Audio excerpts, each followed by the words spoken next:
Yn y fideo hwn, rydym yn mynd i rannu ein hawgrymiadau gorau ynghylch chwilio ar Google am ffynonellau ar gyfer eich gwaith academaidd. Nad Google yw'r lle gorau i chwilio am ffynonellau academaidd, gall fod yn lle da i ddod o hyd i wybodaeth gan adrennau'r llywodraeth a sefydliadau megis elusennau a phrifysgolion. Felly, dyma awgrymiadau i'ch helpu i fanteisio i'r eithaf ar Google. Yn gyntaf, byddwn yn edrych ar ffyrdd y gallwch gael canlyniadau mwy penodol o chwiliad, gan ddefnyddio pwnc triniaeth dementia. Byddwn yn dechrau gyda chwiliad sylfaenol am y term dementia. Ond fel y byddech yn ei disgwyl, mae hyn yn dod â miliynau o ganlyniadau yn ôl ar ystod eang o bynciau. Felly, i wneud ein chwiliad yn fwy penodol, rydym yn ychwanegu term chwilio mwy penodol. Mae hyn eto yn adalw gormod o ganlyniadau i fod o gymorth i ni. Felly, rydym yn mynd i ychwanegu dyfynodau dwbl o amgylch y termau i chwilio amdanynt fel ymadrodd union. Mae hyn yn gwneud gwahaniaeth mawr i'n canlyniadau chwilio. Mae llawer yma o hyd, ond dylai rhai ni gyd fod ar y pwnc o driniaethau dementia. Mwyn cael canlyniadau mwy penodol, gallwn eirthio pynciau nad oes gennym ddiddordeb ynddynt, trwy nodi symbol minus cyn y term chwilio. Yn yr achos hwn, rydym yn dileu canlyniadau sy'n sôn am drin dementia sy'n gysylltiedig â Parkinson. Gallwn hefyd ofyn i Google chwilio am canlyniadau ar fathau arbennig o wefannau, megis Llywodraeth y Deyrnas Unedig.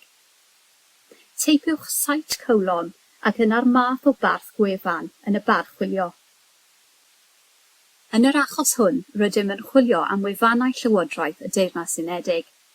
Dyma fathau eraill o barth gwefan y gallech ei ddefnyddio hefyd.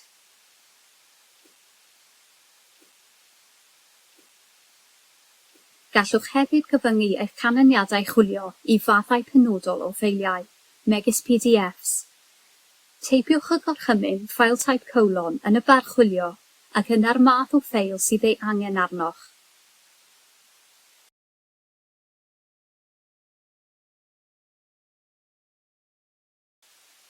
Ffordd arall o hidlo eich canlyniadau yw trwy chwilio drwy deitlau'r tudalennau'n unig. Ychwanegwch y term in title colon i'r bar chwilio.